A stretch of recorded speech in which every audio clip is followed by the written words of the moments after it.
All right. Oh, wait. Heath, you're on mute. Of course, because I muted myself when we were backstage. Hi, welcome everybody in to the this month's LUKSO AMA. Today's June 27th, 2025. And my name is Craig, and I am here to host this space. You might know me as Ethelorian. We've got Annalisa on the stage, Fabian on the stage. We've got Jan, Lucian, John, Kat, and someone I'm missing here. Oh, Fawn. Yep, there we go, because the names aren't up. So as a quick rundown here, we're going to go through some report outs from Lucian and Fabian and Kat and John across some various topics, including actually Fawn as well. And then we'll get to actually answering questions from the Common Ground Curio Board that we curated over the course of the last few weeks. So again, thanks for everyone tuning in today. And in the interest of keeping things snappy and staying on target, we'll get right to the meat of it. And I'm going to actually turn it over to Lucian to speak first on organizational changes within FNCE. So Lucian, the mic is yours. Thanks, Craig. Thank you everybody for tuning in for our monthly EMA.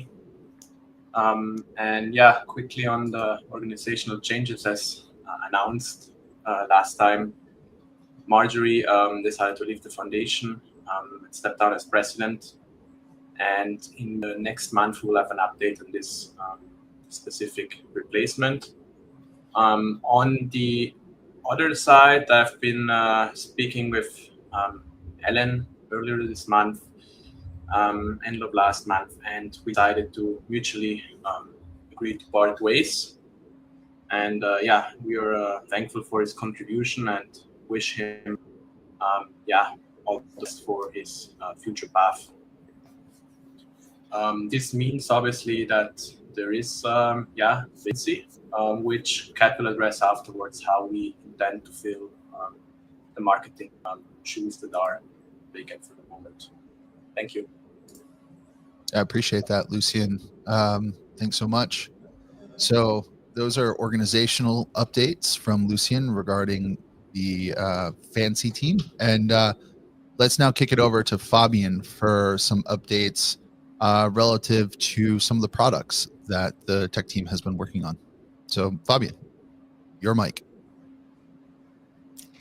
Hello. Yeah, it's actually, I want to use this a little bit as a moment to frame a little bit of what we're doing, because in the community we're seeing a lot of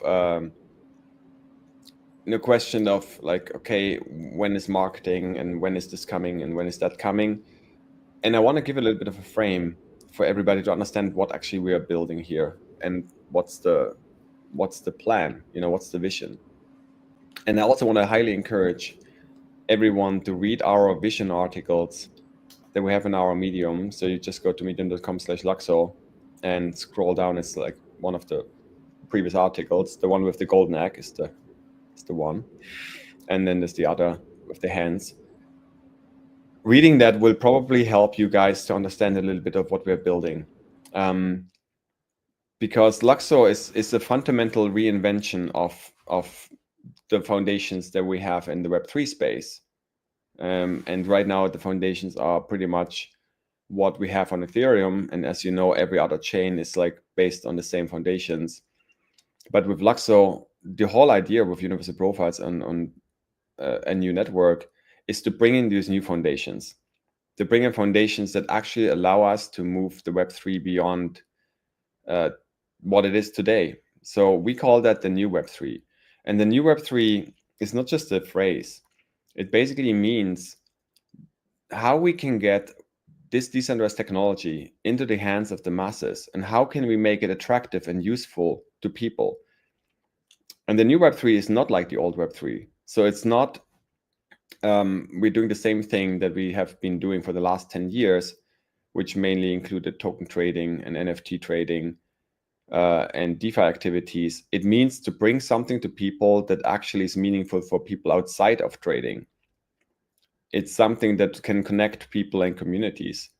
And that's what like Web3 can do, and even what tokens can do.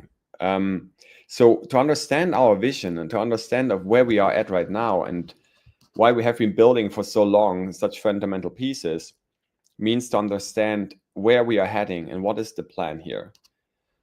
And the plan is to make not only Web3 accessible, and that doesn't mean just, okay, you need to have a easy way to create a wallet and then the magic happens by itself. No, it means to bring in the building blocks and the pieces that are needed for people to come outside of crypto and to be even interested in the first place to do something here. So what we have been doing in the last years was creating the network, right? Starting this network decentralized with the help of Ethereum, obviously, given that this is based on Ethereum, was one step. Obviously, fundraising and building our team and early things as well. The next step was to create the smart contract, or like to finalize the smart contract layer, and specifically universal profiles, because the identity piece is the most important piece. It's the missing link in Web3 that has not yet moved us beyond the now, right? And that needed to be done right, because it needs to be generic and it needs to be universal. It needs to be something that works for any kind of use case, even the ones we can't really see ourselves yet. And then you need a universal interface, or UI, right? You need a universal interface because today it's very hard to know what kind of applications exist even in Web3, and the only applications that are really popular are the applications that are used for trading, like Uniswap, maybe a lending protocol.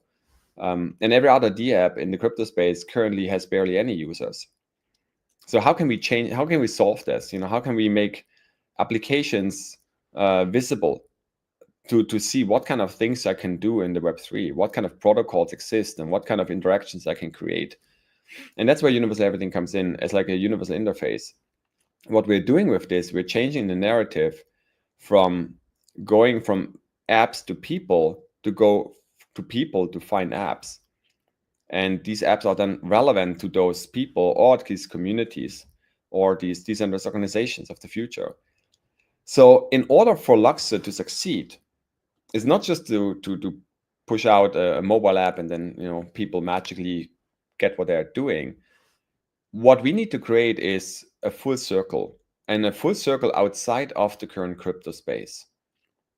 And with a full circle, I mean, you need to be able to do something. And right now in crypto, the full circle means I buy a token and I sell a token. I buy an NFT or I sell an NFT. But in the new Web3, a full circle will be things that go more into social direction. That could be an artist token that you collect, but you don't only collect it in one app and then you have never use for it. but it should be something that you get benefits from, right? So imagine it becomes the artist token that gives you an access to backstage, just because the artist now has a way clearer sign and seeing, okay, this is the fans that really matter, and this is the fans that don't matter so much, because they have been participating in lots of events. They have been collecting my proof of attendance tokens. They have been buying tickets. They have been buying merch or whatever. So you need a way to, we need a full circle that enables those kind of use cases. And for this, we need specifically 3 things, besides all the stuff we already have. We need an easy way to create tokens, and that's coming soon. There will be a token creator tool that allows you to create any kind of LSP7 and LSP8 directly from Universal Everything in a very generic way. And once you can create a token, the meaning of the token is up to you, right? If this is a fan token that you create as an artist, if it's a ticket, if it's a membership that gives you access in a Common Ground community, is it maybe potentially future voting tool or voting token, or whatever it might be, whatever is the purpose of your community and the groups of the things that you want to create, right? It should be up to you. So we need a generic way to create tokens. Then we need to have a way to distribute tokens. How do you get them to your audience? And obviously we have an airdrop tool that is one way of distributing, right? You can say, hey, follow me and you get the token. And another way could be you're selling a token, right? As an artist, for example, you could sell a token and you say it's a donation, but you get a token back because, you know, I love you guys to support me. It could be you're selling a ticket. It could be any of those things. The functionality of this distribution is the same for everything. If it's a ticket, if it's an artist token, if it's a project making ICO, whatever it is, it's the same technology. You just need to have a mini app that allows you to sell a token and set a price or a bonding curve. That's another piece. And once you distributed tokens to your community, then you only have halfway. That's a half circle. That's not a full circle, because now you have a community that wants to do something with it. And there's obviously millions of things you could build to do things with tokens, and some are more complicated to build and some are more easy to build. And the easiest thing that I can imagine is to create an application that allows people to verify holding of certain tokens. So think of, for example, a concert. If you have a ticket and you want to get in, that doorman needs to be able to verify that you hold the ticket.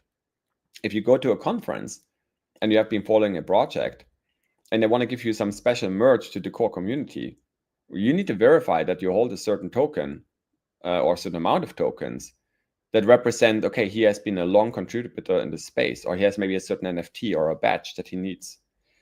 And that same mechanic applies to many, many different things, like from meetups to communities to potential future DAOs. Verification in the real world, right, is really essential. And that gives us 3 pieces, from token creation to distribution to verifying of ownership, that enable a lot of things. And thanks to a universal interface like Universal Everything, it now becomes very easy to not only be, showcasing, hey, this is my community, that's what I'm doing, but also let people access this stuff, either buy it or claim it or reward it in whatever form. And now you can use real world events to engage people. So this is the basic mechanics that we are working on. And that's the things that we are, basically building forward. I can't give a clear estimation, but if everything goes well, like in Q3, Q4, probably Q3, we will have those basic mechanics released. The token generator will come very soon. And that's the first step. And there's already an airdrop tool, so you can already distribute things to your community, and the other pieces will follow. Another very crucial piece that's missing is discoverability. Discoverability is essential, right? If you want to see what's going on in LUKSO, what profiles do, the only way to do that right now is you go to Twitter and you are entrenched in the community. You hang out in a Common Ground or Discord server, and that's how you kind of know what's happening. This transparency and discoverability obviously needs to happen on a chain level. You need to be able to see everything that's happening on the network. And that discoverability is something that we are building as well. And this will take a little time because it needs to be very generic, because anything could be done on the chain. And we want to be able to easily add new ways of how this can look for people without that it looks like code and gibberish, which is not really working for non-Web3 people. So this is kind of like the core building blocks that we are working on this year on the product side that are essential, and that will basically all of them enable potentially unlimited amount of things that could be done just with having those things. And only when that really happens, only when that really like comes to play, we can really start onboarding people, like onboarding artists, onboarding creatives, onboarding culture creators and culture engineers, people that actually already have communities, people that make pop-ups, that like run stores, that like run magazines, that have their own communities, are having fans, are DJs, are musicians. All of those people can make use of those tools, but only if they are there. So any kind of marketing and push doesn't make sense if the new stuff, the stuff that moves us beyond the current Web3, is not ready. And that needs to be understood. So if you understand the vision and for what we are building for and towards, and have been for the last 7 years, then it becomes also more clear of when which push makes sense. Next year, for example, will be a lot more about bringing people in, because all the building blocks will be there, and it will be easy for every community to use those in whatever form makes sense to them. But at this current time, without discoverability and without those basic building blocks, you're an early adopter, right? You can do a lot of things. I mean, Universal Everything and Profiles can do many things, but a lot of those things you need to build yourself, or you need to pull in tools from the web that you find that make sense within your current context. And it's a bit more of an explorative approach. And that's exactly why the marketing that we're doing and like the communications that we're working on is all building towards this goal. There's one important piece that's also coming, and that's the universal name system. I mean, on LUKSO, everybody has a name, right? Because you can just pick your own name. But with a name system, you will have a unique name. And having a unique name specifically for profiles is essential, right? Because then you can be the only alts, or the only Fandura, or the only cat, and that will help with verifiability specifically, and also for brands and more important people down the road. And the name system is something that's also in the pipeline that's being worked on the side. And we don't have a clear release date yet, but this should also come definitely this year, more like Q3, Q4. Okay, and that brings me to the bridge, which probably everybody wants to know. Why, when, how. So the bridge is, initially we plan to launch the bridge as a zero knowledge proof bridge, using the Hashi technology. On the end, we went very far with this, but the current Ethereum cost and also the current, state of the crypto space makes it less user friendly, because it's slower when you do the Hashi bridge, and it also makes it very costly because there's a lot of gas costs and computational costs on the proofs that need to be computed. So that's why we decided to start with the Hyperlane bridge only first, which gives us actually a few advantages. Number one, Hyperlane, the system is built in such a way that you can add additional security layers down the road. So we can add zero knowledge proof parts for those bridges down the road, and actually allows us to open routes not only to Ethereum, but also to other networks. And we're currently considering also launching a route to Base. And initially we're launching the Lux routes first, and that enables basically Lux to move from Ethereum to from LUKSO to Ethereum, and potentially from LUKSO to Base. And that should really strongly increase the availability of Lux across the whole crypto ecosystem, because the moment they are traded in Uniswap and to other DEXs, they pretty much become available in almost all the wallets that support those, and there are many. And it really increases availability massively. Where we are at right now, we're actually in the last steps. We have figured out all the pieces that we need. We're basically just right now preparing the routes. And and we need to then work with the Hyperlane team to integrate it into Hyperlane UI.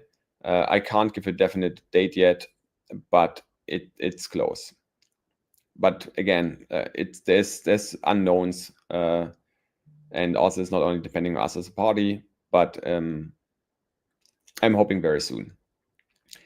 That's probably, when it comes to the spreading and availability of Lux, like one of the biggest pieces. Have I forgotten anything, Kat? Lucian, is there anything? I think you were fairly comprehensive there, Fabian, honestly. Yeah. I think you covered the bases. But this would lead and transition directly into Kat. So Kat, if you just want to grab from here and you know, fill in any gaps that were there, or move the conversation along, please do. Kat's going to speak to marketing in general, our marketing strategy. Yeah, thank you, Fabian and Craig. So we're pretty much re-strategizing, and instead of looking, basically going to look at this as a unified approach, a cross-team approach. So we're coming together, and we really want to take a look at this new Web3 and say, hey, we need to address the vision and really look into the future of what we're building here. And that's exactly what Fabian was just touching on with the use case of the full circle, and what this can look like with the standards ultimately, and universal everything being the window into that.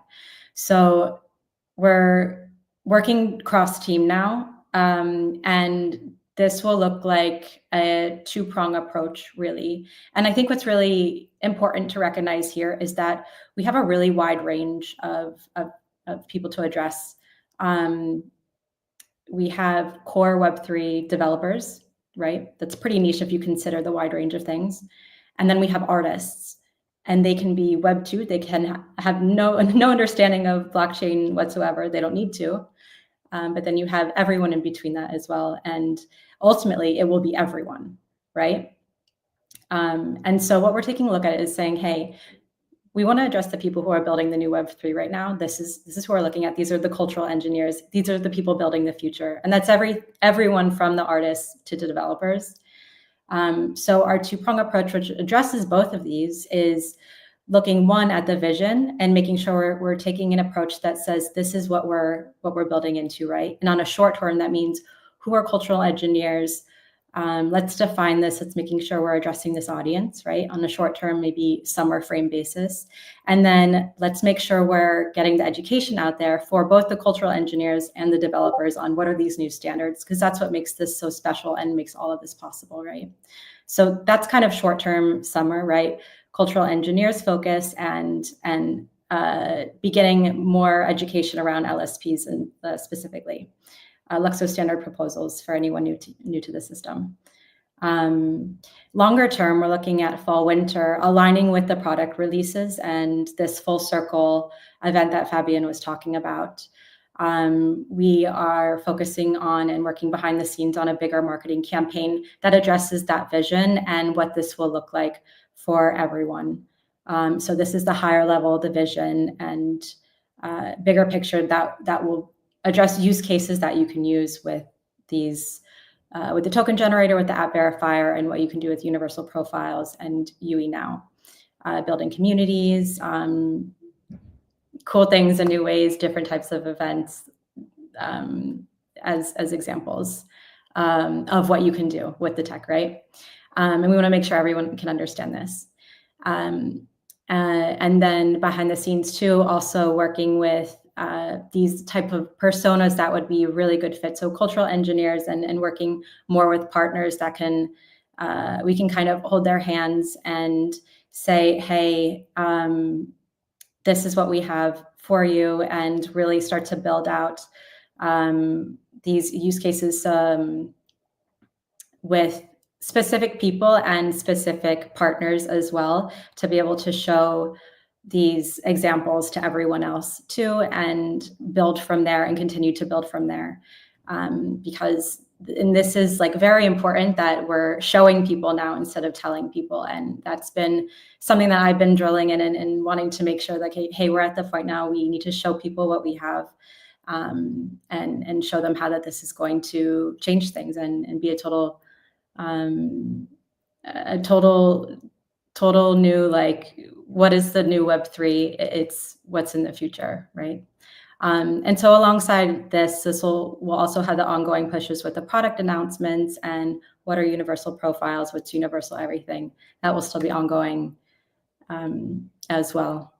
So that's for both a short-term and a longer-term strategy that we're looking at now that will lead us into the winter. Cool. Thank you. And I want to quickly just add to this, because I saw a question here. I said, okay, the market is down and so on and so on. I also want to make sure that people understand LUKSO is not isolated, right? It's not an isolated project, and like any kind of like price movement somehow depends on whatever, the community is doing, what we are doing, or whatever anybody in LUKSO is doing. This is an overall crypto market trend that is correlated. In fact, almost every altcoin moves based on the mood of Bitcoin and Ethereum, and we are not like, independent from that. Like what addresses this, because that's a question of Morphin here, is really like opening like the availability of LUKS. That can definitely help address, interest, because there's a lot of interest from LUKSO, but the availability is not for everybody on the globe equal, right? And the bridge and more DEXs and DEX access definitely work on that. And I also want to just emphasize on what Kat just said. There's a lot of cultural builders and people with impact and importance that we are well connected with, that we are working and discovering this. But this can really they can only really come into play when those basic building blocks that I described before are even available, right? Without that, like you give them, you got a half-built car, and that's not something that they can interact with their community with, right? They need to have the base pieces to the first experimentations and play arounds. And in what it will look like actually in more like towards the end of the year in Q3, Q4, is actually the first experimentations where hopefully we will see the first communities with a larger reach starting to play around with these tools, creating tokens or tickets and other things. And that will be a gradual exploration and understanding and growth. And that from that learning, we can also improve the UI and the UX a little bit more, because right now it's a very generic system and it doesn't really guide you much. Then we can improve guidance on the UX level, so that the real mainstream, or like the real, let's say, like influx of new people who just stumble up on it and finding, oh, there's active communities here that do interesting things and that have interesting tools, actually become possible. So that's the path, It's like doing it the hand-holding process first, once the tools are ready, so that we can improve it, so that it becomes more of a self-runner, and people can find and experiment with them on their own without that they need a lot of hand-holding, because the UI will allow that. Perfect. Thanks for the clarification, Fabian. Appreciate that. All right, now we're going to move on to a growth update from Jonathan and Lucian in different parts. Yeah, I can quickly start. We're going to release the ecosystem report very soon, beginning of July. And already maybe some highlights, as I've been asked a lot these questions, what our growth strategy is looking like in general. So ultimately, it's about increasing the utility. And we see different buckets here, as we outlined earlier this year already in one of the first live streams. And for sure, one is for sure driven by product development, as Fabian just outlined. Second subcategory will be grants and support, which is going on, and John is going to share some updates on that front afterwards. The second point is more about liquidity and incentive driven, which Fabian addressed before with the bridge, as well as obviously new exchange and trading platform listings, which we only announce once they have happened for obvious reasons. And the final bucket is awareness, which by itself, as Fabian mentioned, doesn't make a lot of sense by itself, but it needs to go hand in hand with the product. Now, on the metric side, we have been tracking some numbers, and there is one I would like to share with you at this stage, and then the others there will be in the ecosystem report. We have been looking at developer activity, and we measure this as LSP smart contract downloads on npmjs.com. And these have gone up since we started the grant programs from around 3,500 to in Q1 to around 7,400 almost as of recently. And this shows that there is indeed some healthy developer activity going on in the background while the market is going to where the market is going, right? Then maybe John, you want to jump in on grant program? Hey guys, sorry, couldn't be on video today, on the road at the moment. But on the grant program and kind of partnership side for the grant program, for those that might be joining in new, we basically had a four-part hackathon / grant program called Hack the Grid. It was split across 4 levels.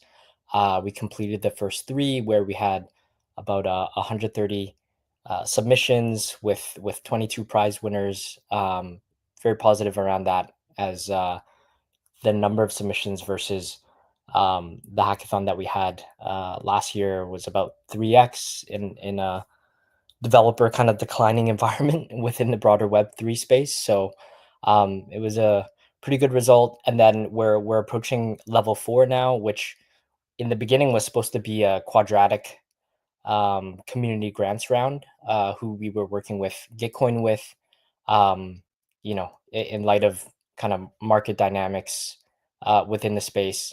They've had to wind down that part of the organization. So unfortunately, we won't be able to run a quadratics grants round, but we're going to pivot as we're used to doing. And so, it's going to be kind of like a pitch session, which will we'll update the community more on. But basically, the 22 winners across the first 3 levels will be eligible to enter, a 3-part kind of pitch session where the judges will decide how that last pool is going to get allocated. So stay tuned for updates on that. On the partnership side, since the last FNCE AMA, which was held in May, have some things around that. So Dia, which is an Oracle provider, we've recently partnered with them on their Oracle grants program, where basically a portion of the Dia staking rewards is going to be redirected to support the infra costs of dApps building on LUKSO. So really excited about that, because it's going to help the builders on LUKSO. Stay tuned for the application process, which is going to be kicking off in the coming weeks. We did something similar to this with NowNodes, which is our RPC infrastructure provider. That's been ongoing. We, thank you for everyone who applied, and congrats to 3 projects that were chosen. First one being Family, second one was Radar, and the third one being Year One. So those were the winners of the grant program, and congratulations to everyone who took part. We're going to be having an AMA around this coming up in July. Others to note, Cookie 3 recently did a full kind of LUKSO chain integration where they've got a public platform, but they also have a private paid platform as well. But we're integrated with their system, where you can track, EOAs, wallets for Lux, LSP7, 8 tokens.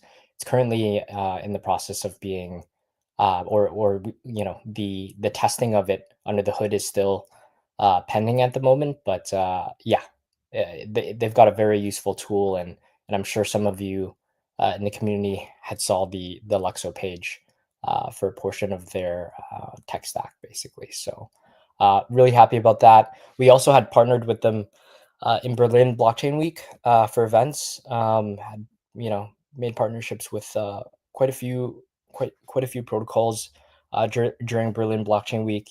Thrive Protocol, Cookie 3, Crypto Nomads, Zerion, Refraction DAO, the Miracle, Holonym for the Infrastructure for Culture event, and CoinEasy. 3 to note there would be the Miracle. They basically are a platform that brings benefits and access to tokens and NFTs, and so we're in discussions with them to see how we can integrate them with our tech stack. If you haven't heard of Holonym before, but you have heard of Gitcoin Passport, Holonym basically acquired Gitcoin Passport earlier this year. So a lot of discussions with the tech team and respective tech teams to see how we can make an integration happen between their Passport product and universal profiles. CoinEasy is also we had a chance to speak quite a bit, and pretty excited about them because we're going to be working with them on the go-to-market for South Korea. Yeah. And Jonathan, other than that, yep. I mean, maybe you want to mention a number of mini apps that have been built in the last few months, just so that people are a bit more aware. Yeah, in the context of Hack the Grid alone, there were 130 mini apps built, and I would say about with hackathons, you're always going to get submissions that are from grant farmers, but like about 30% of them were, I don't know how you would say it, like not valid, which is about 39. So give me a second here. I mean, it doesn't need to be. I would say about I would say about like 80. 80 were from builders that submitted a project that actually created a grid application, made it, integrated universal profiles. A good portion of them actually, built around, various standards like LSP 7 and 8. And so, just from Hack the Grid alone, it was about 80. If you don't count the. I also want to say two things to this. With people build hackathon projects, then what you have outcome is not a production version. So mostly they have to go back and rework a lot of things to make things actually production ready. I mean, we see Upcard, for example, working on the store, to be selling products literally under your grid. And so there's a lot of like projects that will take, their evolution on their own. What really is the most needed, and given the size of the project, when we count the real numbers that we have compared to other projects, we're actually a very active network. We're a very active community, and we have real people doing real things. What is big missing is obviously discoverability.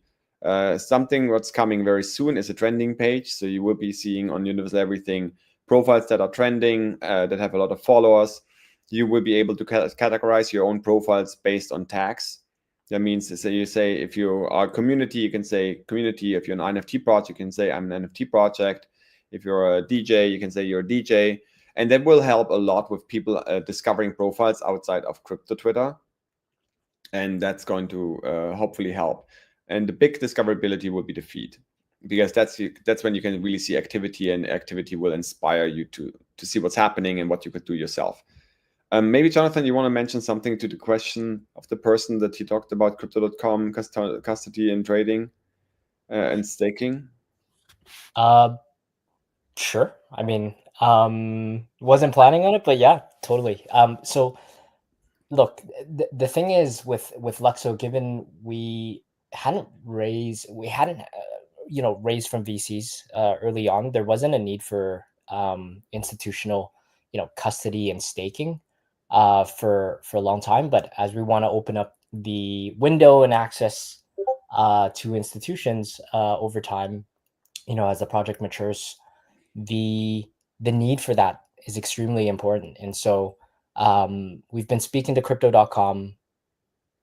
They are integrating LUKSO, so they're going to be the first custodian supporting LUKSO, which is huge. And so that allows institutions to be able to custody their assets with a professional kind of provider rather than in a hardware wallet. And then the next step to that is, well, if they're going to custody their assets, they'll also want a place to stake it as well. And so we need to enable that with crypto.com. And so we're speaking to a couple node operators that would provide that access through crypto.com for institutional staking. And then with that integration also, it's going to allow real kind of validator staking on the crypto.com app as well. So that is retail users using the consumer app stake on LUKSO. It's actually spinning up validators rather than this, fake kind of staking that you oftentimes see. Yeah. So the custodian part is definitely like 90% happening. The staking is in the making, and it rhymes. So also, please be aware in crypto and in general, like there's a lot of moving pieces at all times, right? That's exactly why sometimes we actually speak less about things, even though there's lots of things in the making, because you guys can always hold us accountable and say, but you said so, maybe come this, but now I've marked this in my calendar. So be aware, crypto is a moving piece, but there's a lot of things going, and some of these, one of them. And it's very much tied to it. And obviously, Lux is already listed on crypto.com app itself, right? As you know. That also is true for, Lux becoming more available in other wallets the moment it moves into DEXs. There's a lot of opportunity here that we're exploring that might really make the availability and the awareness around Lux a lot higher. And given we just mentioned crypto.com, I know the next question when community members look on CoinGecko is, why is the volume on crypto.com so low, right? Because you'll see it's negligible, right? What you guys have to understand is when you go on to CoinMarketCap or CoinGecko and you go to centralized exchanges and you look at where crypto.com ranks, that volume is understated because that volume that you see there is not actually from the consumer app, right? That's from their institutional kind of volume. The consumer app is not a centralized exchange for regulatory reasons. It's just a brokerage kind of app. So what happens is when you purchase tokens, whether it be LUKSO or some other token on crypto.com, they actually route those orders to a bunch of other centralized exchanges. So oftentimes, if you see volume coming through KuCoin or Gate.io or whoever else supports LUKSO, it could very well be coming through the crypto.com app. So I just want to clear that up there, and because it's a very common question. So yeah, and I mean, that's also true for others. Bitpanda, I think. Bitpanda is the same thing. Yeah, Bitpanda as well. We're listed on Bitpanda, and it routes through the exchanges. Yeah. Thanks for the clarification, John. Appreciate it. Cool. Do you have anything else, or is that pretty much a tidy bow on my side on growth? All right, fantastic. All right, we're going to keep this moving along in the structured way before we get to some unstructured questions at the end. And I'm going to kick it over to Fawn now for some community updates. Fawn, how are you? Hey, Craig, I'm good.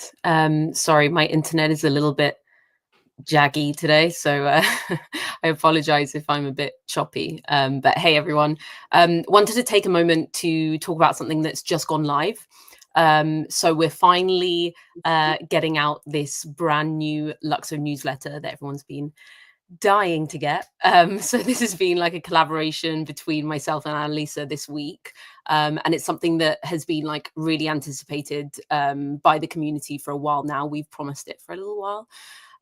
So we've just hit send on that probably about half an hour ago. So depending on which batch you're in, you should have received it in your inbox. If it's not there and you haven't seen it, keep an eye out for it. But the idea behind this newsletter is pretty simple. Like, we know that there's a lot going on in the ecosystem at any given time. So whether it's updates from our team, the FNCE team, or whether it's from Universal Everything or from ecosystem partners, or just like cool things that are happening like within the community, it can be hard to keep up with everything, right? So this is our way of making it a bit easier for everyone to kind of like stay in the loop if you've had a kind of busy month, because we've all got lives. So this is going to be like a kind of monthly drop. So you can expect it towards the end of each month from now on. And we really want it to be community shaped. So, you know, if you're building something or running an event, or you know, you're telling some kind of story, or you just think that there's something within the community that has happened over the last couple of weeks that should be included, please, please, please reach out to me. This letter is kind of made for you guys, right? So we want to build it with you. And then also, as an important note, if you haven't subscribed yet, now is the time to do it. So you're going to miss out on all of the fun that's going to be in the next one. So Craig has just popped up a little link on the screen now, and we'll also put it in the comments. So go take a second to sign up while it's fresh on your mind, while we're here, so you don't miss the next one. And also go check your inboxes and let us know what you think about the new newsletter that we just dropped. And then just as a side note as well, I also want to give a quick reminder to the LUKSO luminaries. The applications to join this next cohort are closing very soon. So the deadline is June the 30th. So if you're thinking about applying, this is your weekend, last chance, get your application in. You know, if you're someone who's passionate about kind of digital identity and on-chain culture, and also someone that's been helping onboard others into the LUKSO ecosystem already, we'd really love to hear from you. You know, being a luminary means joining this kind of tight-knit group of advocates who get this early access to things like ecosystem updates and exclusive kind of calls and educational kind of workshops, you know, with the leadership team. So regularly kind of Fabian and Kat and Lucian will kind of join us on these calls, and you'll get to have like one-on-one kind of conversations with them, which is really cool and is such a nice perk. Then we also have things like limited edition swag. We're going to be doing digital collectibles and lots of opportunities to connect with both the core team and fellow luminaries online and in real life. So if you're a creator, a builder, a content wizard, or just someone who vibes with, you know, what we're building over at LUKSO, this is like a great way to get involved and help to shape the future of the community and the ecosystem from a little bit more inside. So please apply now, luxo.network/luminaries. And again, deadline this Monday. So don't miss it. But yeah, that's all from me. Thanks, guys. Appreciate it, Fawn. Thanks for the update. And last on the formal agenda, we've got Annalisa with a little bit of a Berlin Blockchain Week recap. So yes, so I just actually put up the blog post or the full recap from our Berlin Blockchain Week events, but wanted to give a quick summary of that. And I'm, of course, still in Berlin. So it's been, I would say this year's Berlin Blockchain Week was overall very successful. Being that it was my first one, it was amazing that we had the LUKSO Hub as just our main point when it came to the events that we ran. So I believe we ran a total of just about five events that were hosted or co-hosted by LUKSO.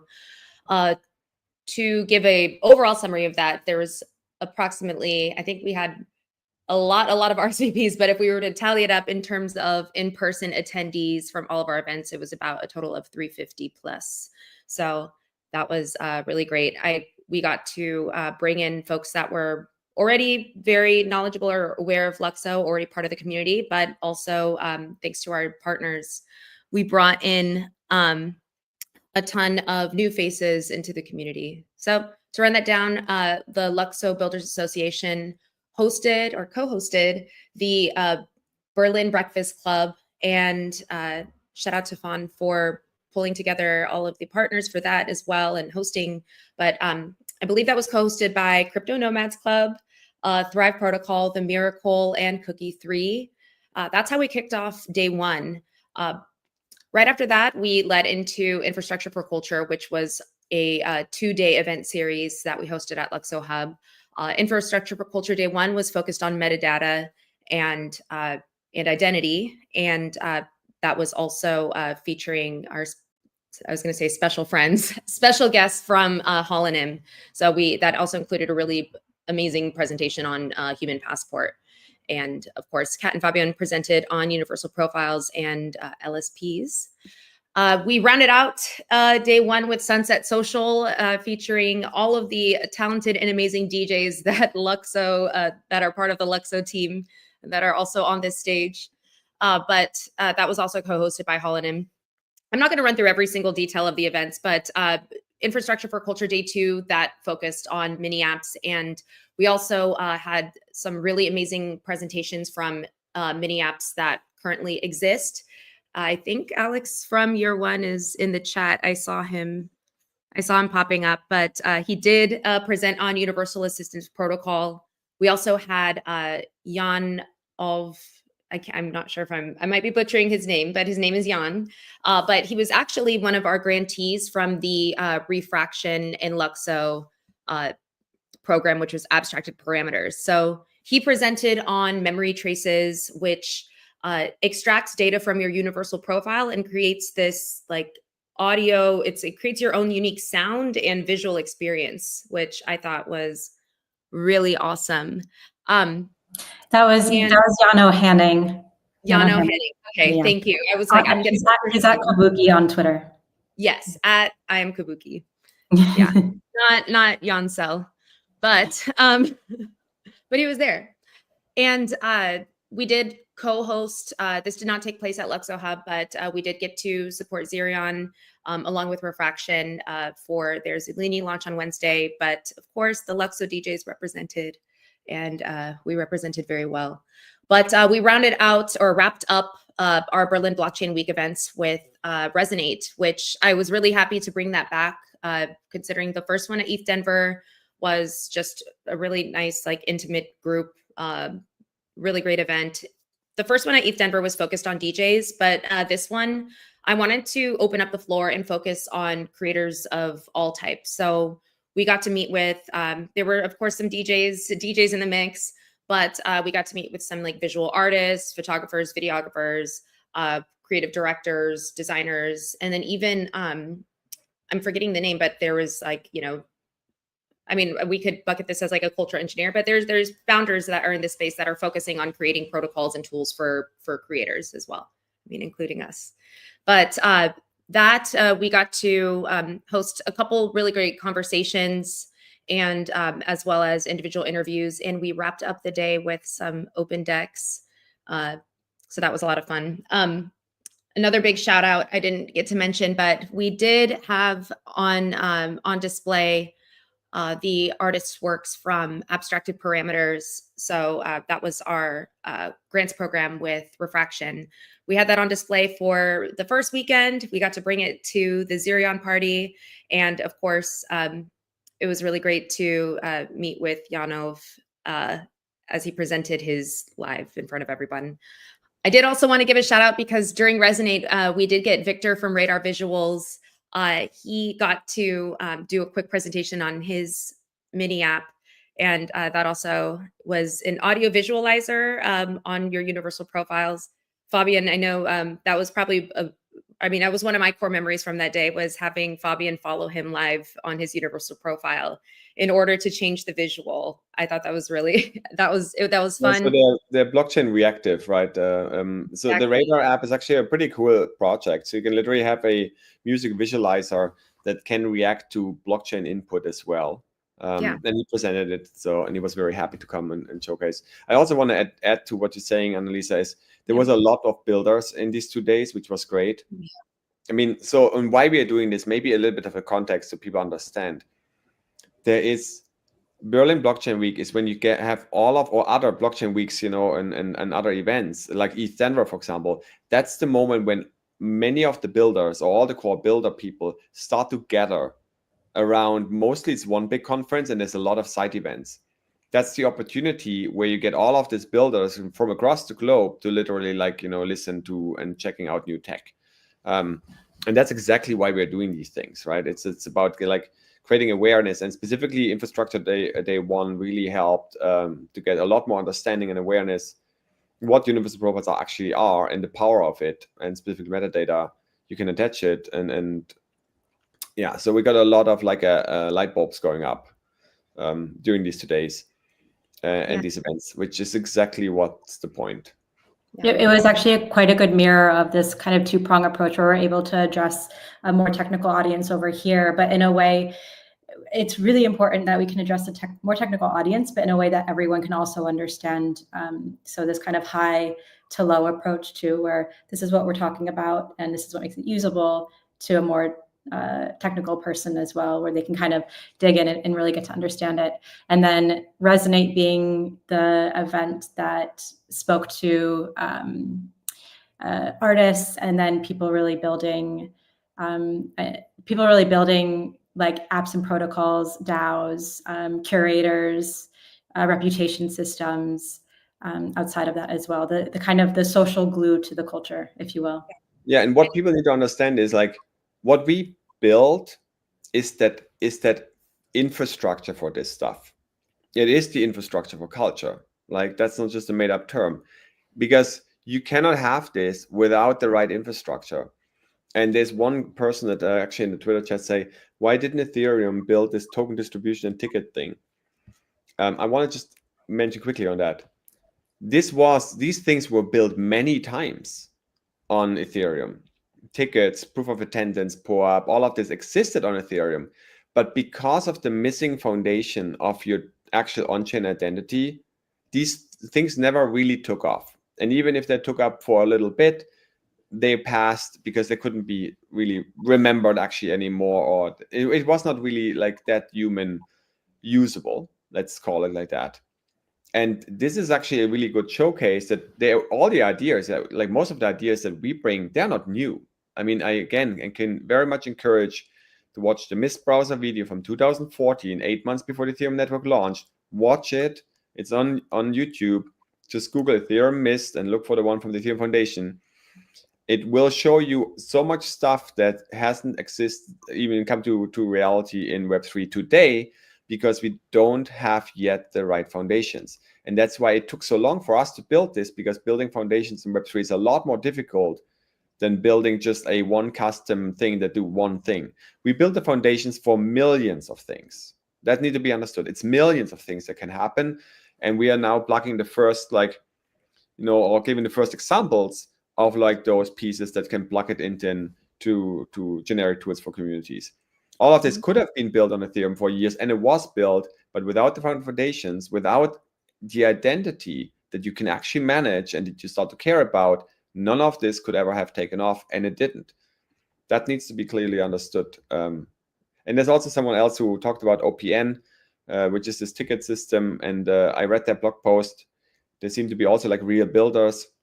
I might talk to them. I mean, I think this is a great fit of what they're building. This totally fits to LUKSO, and we have the foundations built for exactly this. But I don't know them yet, so we have to figure out, where they are.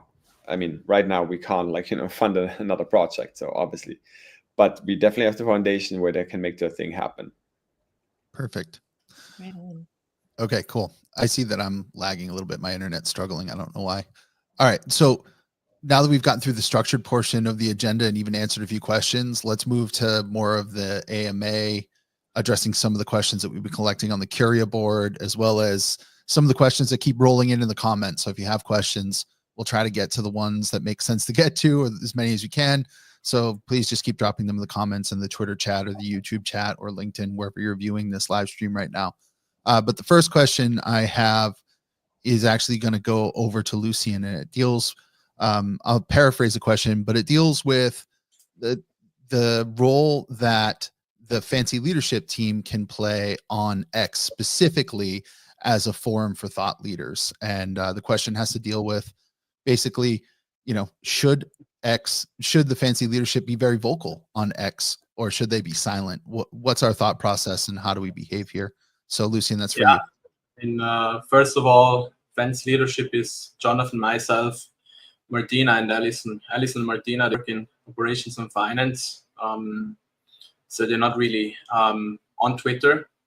However, Alison is on a couple of panels here in Switzerland on a regular basis, representing, and also in a lot of working groups in the Crypto Valley, where the topics are not necessarily specifically use cases for for LUKSO, but are more about finance and Web3 and regulation. So we do have a presence at these tables. For myself, I intended to set up this structure with the monthly AMAs and also with the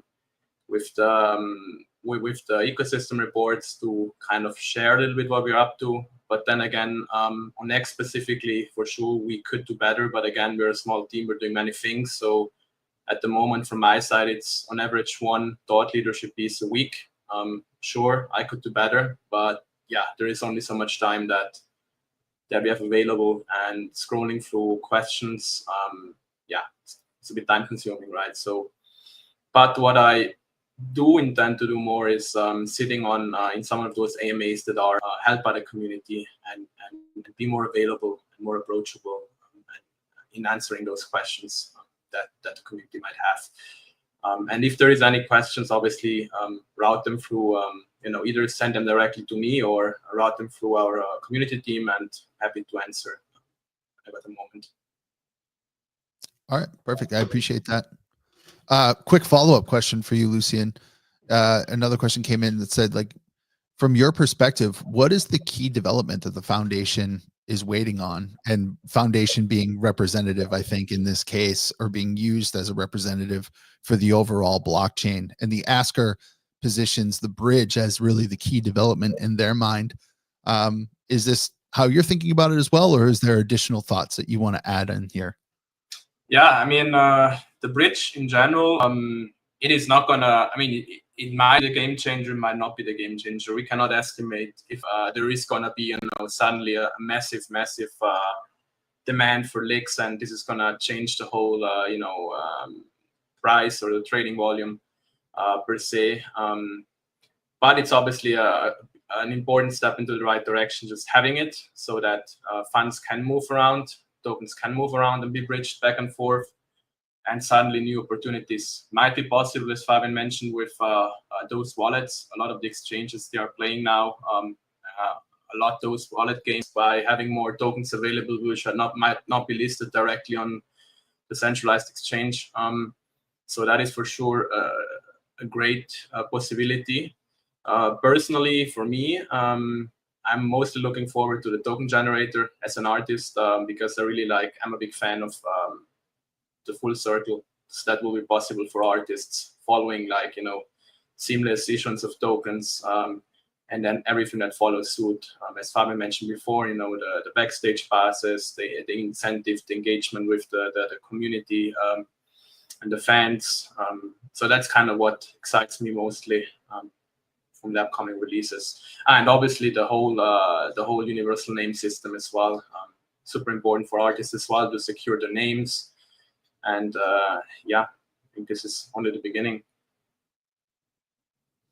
I appreciate that, Lucian. Thanks very much. I've got a general question here that really could be answered by anyone, but is there a conversation that is being had or should be had around privacy technology as a focus for the universal profile? Right now, we know that information that is, it's a blockchain, it's public information, but is there concern here about privacy, and should we be leaning in or researching or aware of, again, privacy related technology? This is an open question that anyone can grab. This is something that I think is actually quite important. And zero knowledge proofs is something that can definitely be implemented with universal profiles. And that is something that we would love to see people starting to build on and look at and integrate with more.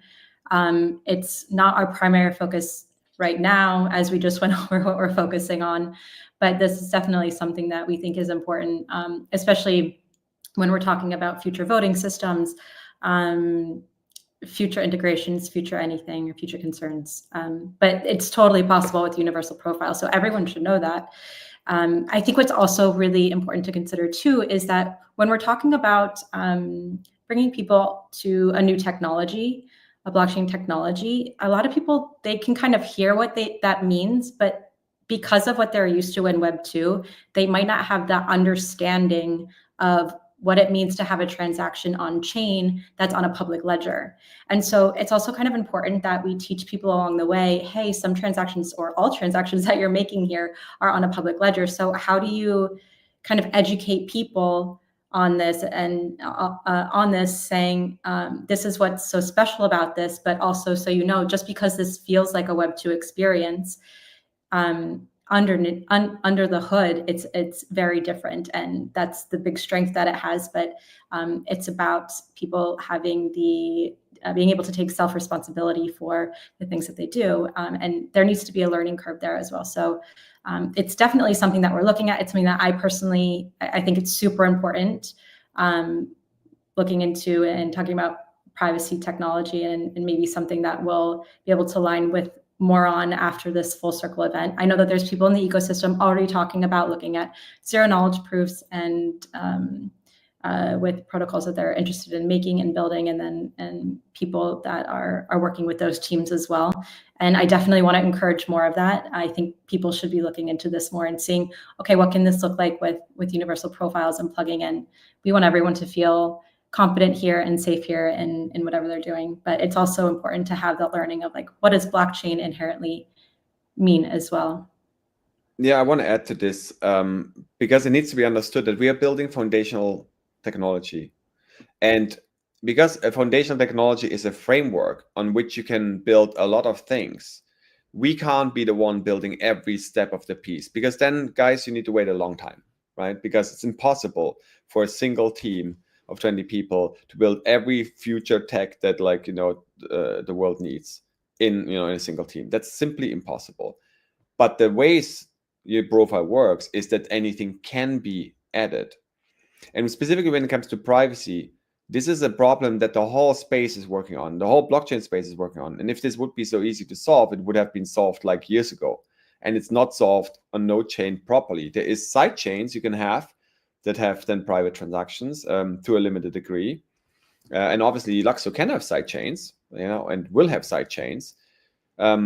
It's a complex topic. Like, it has two parts here. Like, one is what Kat said, zero knowledge proofs if you want to prove something. The other is obviously encryption, having private data, right?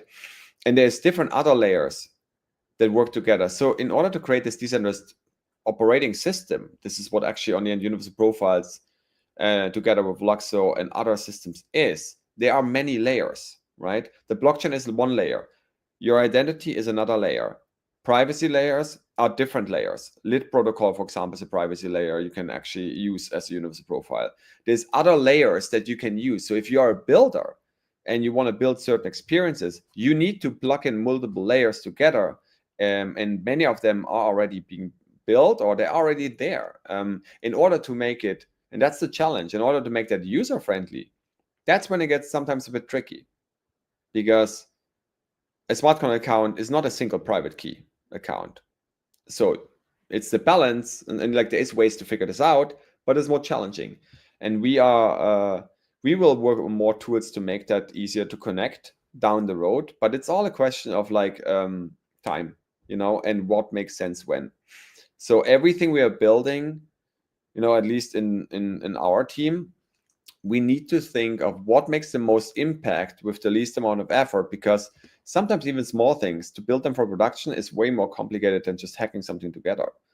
And to do it the right way, because on the end, the foundations that we are building, everybody else has built their stuff on top of this, right? The foundations we are having is what everybody's building their stuff on it.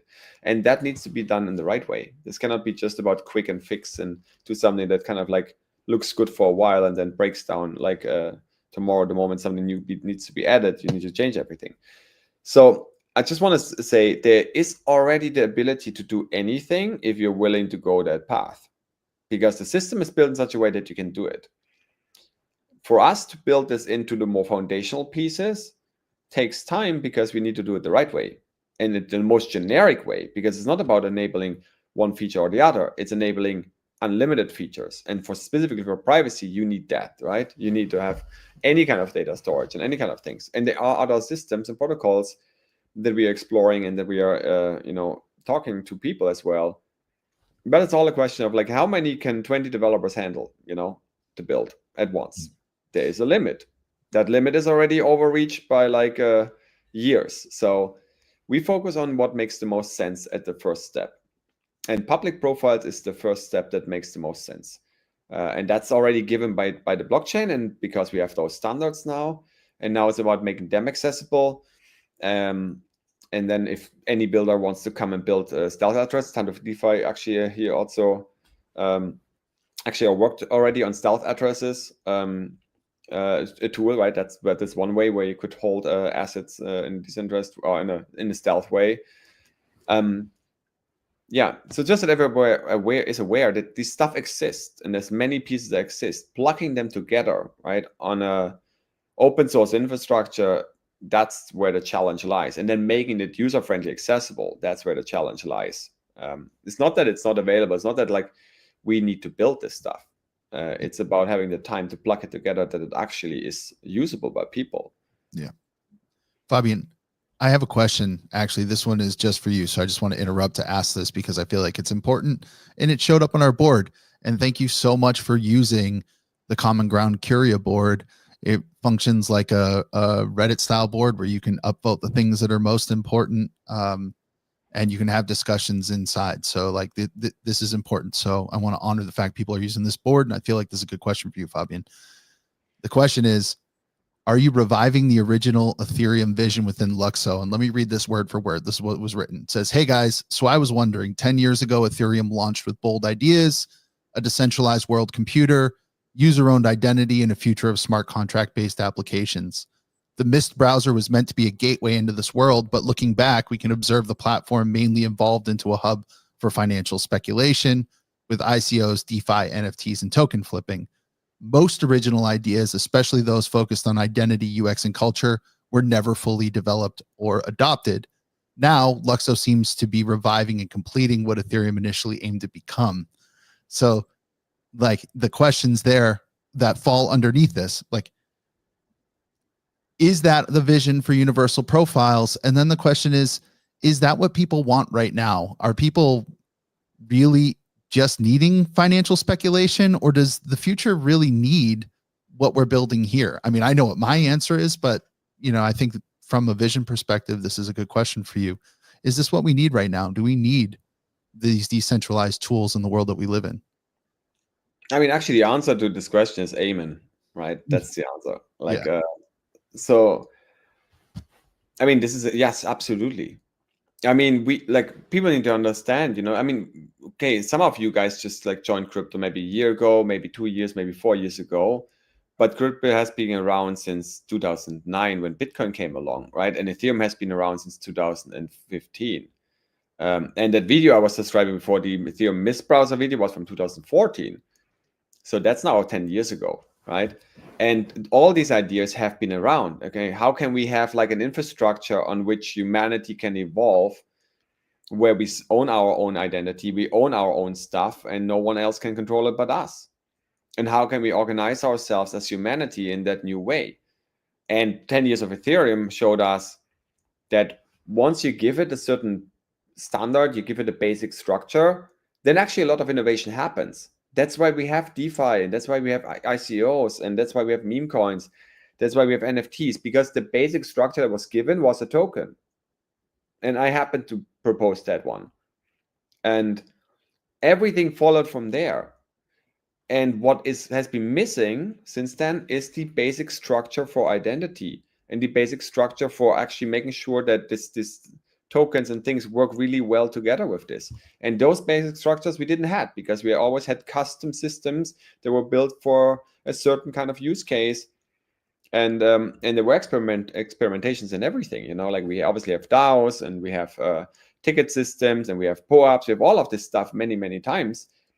But without the missing identity, it just never took off, because it's not findable. It's not representable. Like ENS is not enough, because ENS is a name system, and a name system attached to a wallet that you can change every other day is not creating an identity, because you're literally like replacing your whole on-chain history every few days when you change your address.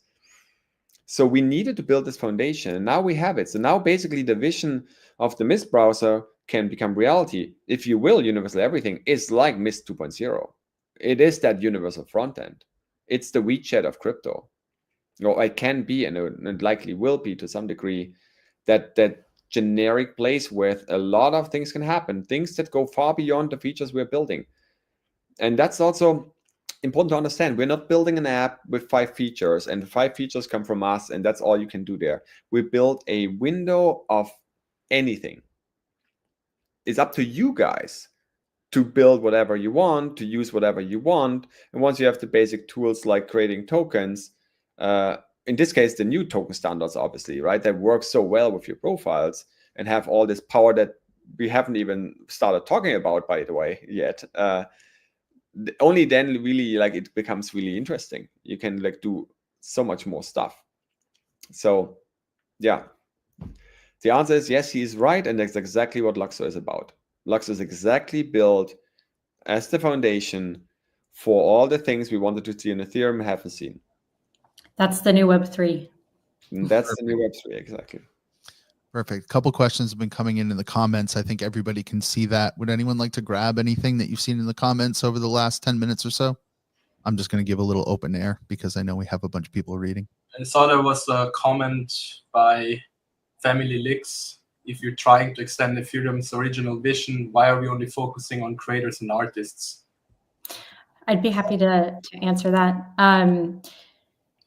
So I have a background working in the fashion industry as an artist, as I guess one of my careers. And the biggest learning that I had is that everything stems from culture. Everything stems from art. Everything stems from fashion, music,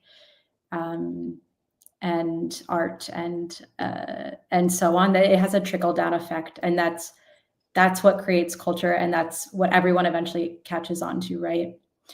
And that's like the glue, and that becomes the social aspect of that becomes the glue to the new societies, right? So when you have a focus on artists, and it's not, I will say it's not just artists, it's the cultural engineers, right? So what we're opening this up to cultural engineers. We do have a focus on artists as well, but cultural engineers who are people that are also creating reputation systems, new types of communities, DAOs, new governance models. A lot of regions fall under this category as well. They're also cultural engineers as well. But it's really important that we take a look at artists because, and when you think about building new cities and building new societies, which is what we're doing, the first people, like if you even look at that, like the first people to go to a new place is the artists. And then that's where the shops come in. And then that's where the other people come in. And then it becomes not cool anymore because that's when the normies are there, right?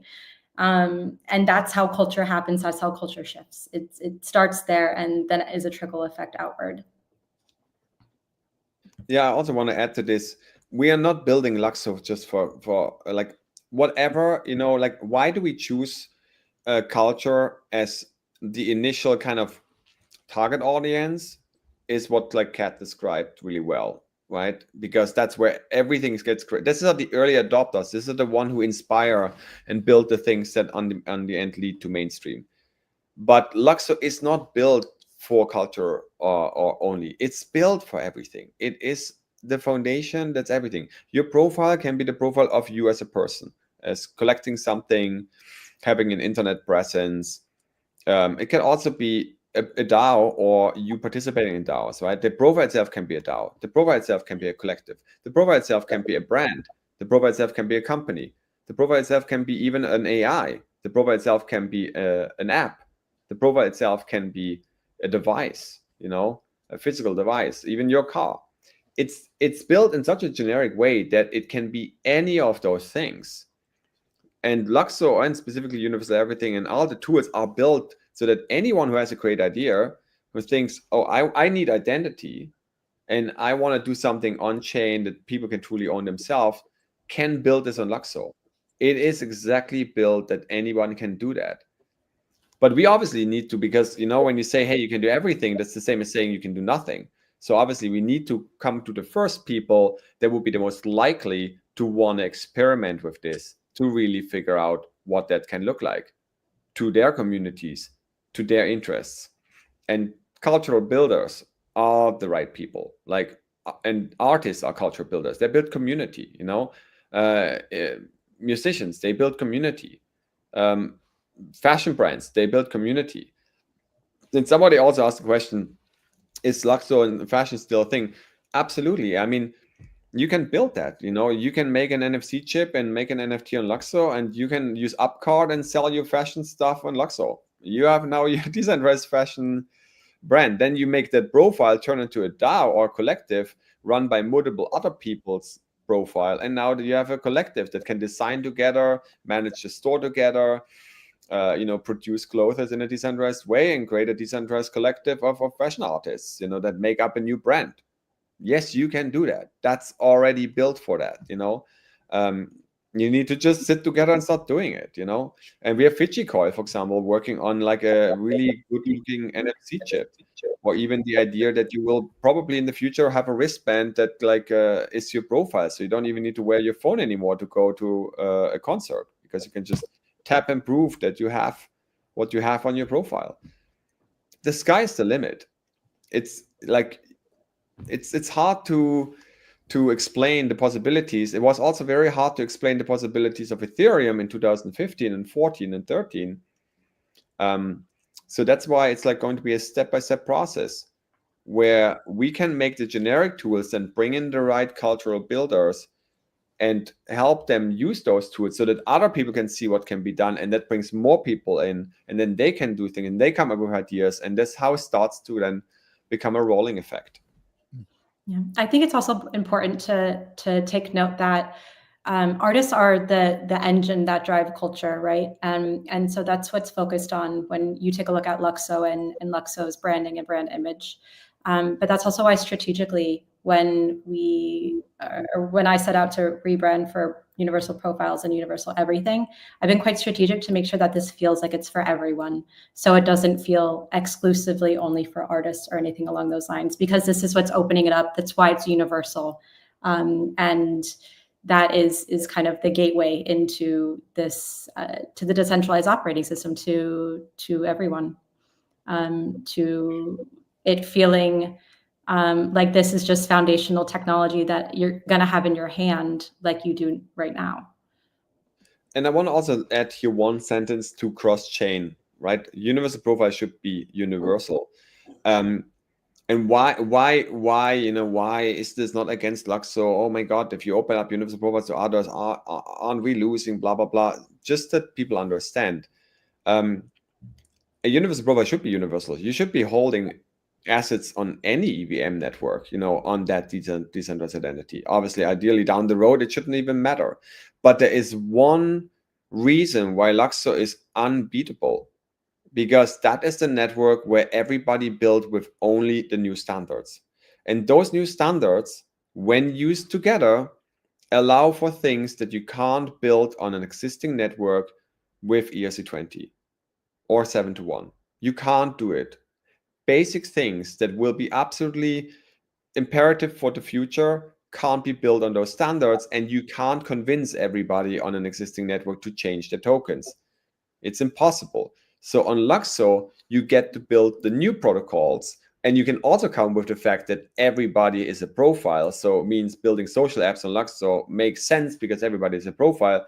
If you want to build that on Base, and there's some profiles also on Base, let's say, then you are building your app for like, you have to build it in such a way that you support the EOA wallets really well, you know, the Base smart account version really well, and universal profiles. So now you're building an app where you always have to support the lowest link, the weakest link, right? That's not going to be a great experience. It's not going to be a great experience for the user, and it's not going to be really human friendly. So if you want to build something social which involves people, you want to be in an environment where there's only profiles, right? And if you want to build certain kind of protocols,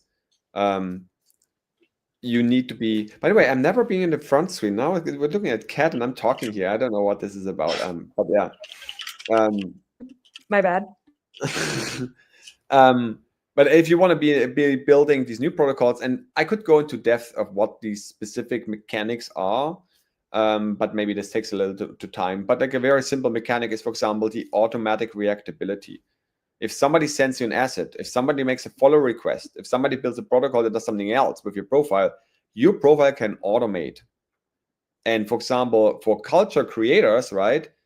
If somebody follows you and you can give him automatically an NFT back, that would be kind of useful, right? If somebody sends you a token of one kind and you can reward him with something else back, or you can block certain tokens and parameters that from spam, that kind of would be useful, right? That stuff can only happen on LUKSO. There's no other place this can happen right now because there's no standards that are even thought out to that level. And there's a lot more layers on our standards that haven't even been probably communicated yet because they're a little too early and too technical, but they're already there. And the smart developer can already explore them and figure them out and build cool stuff on it. But communication is coming. So that's also what Kat mentioned with the LSP education. We haven't even started educating about the standards properly. And it's a complex task to do this in an easy way and in a visual pleasing way too. For sure. Appreciate that, everyone. All right. One more open floor question. We had a couple come in. Jan, there was one to you talking about maybe being a magic maker and what might be up your sleeves as an ex-Coinbase employee. I don't know if you want to give any insight into the market there. I know that might be a tough question to answer, but we're just seeing these things come in.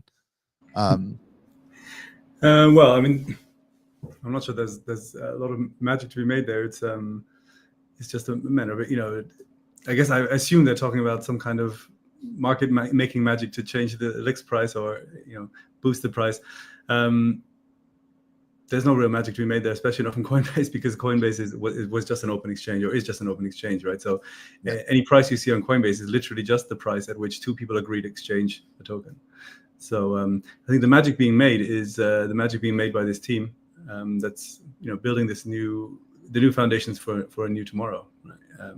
And that's the magic that will eventually also you know, raise the token price and move this whole thing forward. Appreciate that. And what was layered in there is the idea that we have to move beyond just speculating on potential token movement, and we have to move into utility of where the token is valuable inside of an economy that is filled with full circle moments for the people participating. So, right, like I realize that question was tough to answer, but it gets us to the truth of the matter, which is we have to move beyond just token holders into like ecosystem participants that are utilizing the ecosystem at all levels. And that's not a new message, but it's certainly like a strong one that has to be out there. Like that is what we're building towards. That's what the technology is moving towards. But it was, you know, it was really exciting to see, you know, to talk to very many people during Berlin Blockchain Week and kind of explain what's being built on LUKSO and what the standards are creating for opportunities and possibilities, and talking to people also who have completely, you know, have no idea about what's being built here, but are suddenly very interested in the standards and what possibilities those open for completely different use cases, right? To like, I was talking to one team that were thinking about building a DeSci platform and looking for ways to onboard scientists. LUKSO and the universal profile system make that very, very easy. You know, just so all kinds of other use cases as well outside of you know, things that we're thinking about open up and become really interesting. Appreciate that. And I also want to say, like, to what you said, Craig, is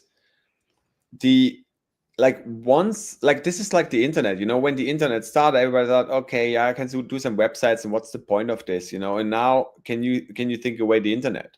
Like, you can't. Once you have like decentralized identities, people actually having decentralized accounts and group-owned accounts, community-owned accounts that actually hold not only monetary value, but actually reputation value, and are interconnected through different ways. You know, tokens is one way to interconnect communities. Voting, even without tokens, is possible. You can like imagine all kinds of things. So imagine if so many communities that rely on this infrastructure, and that's how they live their life. That's how they, you know, work as communities. That's how they even make money.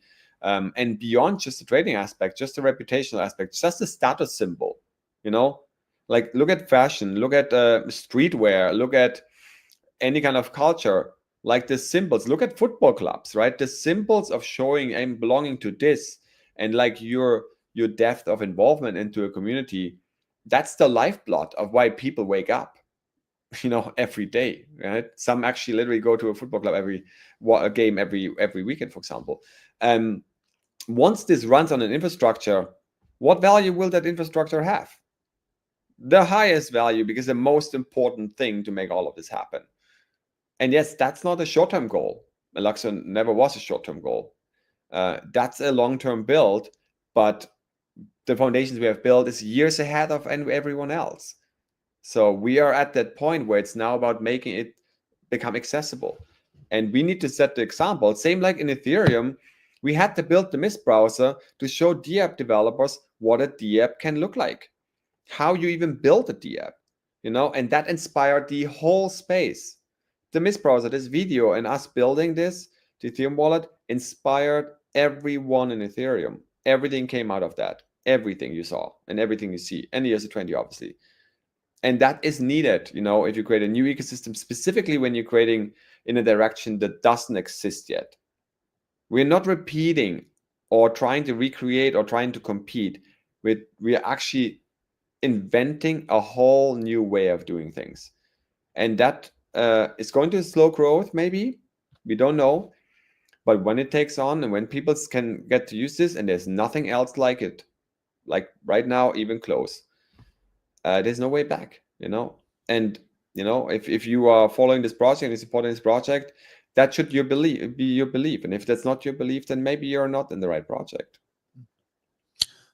I got a question for Lucian here, which I just got pinged to make sure that I ask. So, Lucian, this says, like, you mentioned fan tokens and their potential a lot, and that this is, in general, going back to the beginning of this entire industry, it's not really a novel idea, right? This person is asking, like,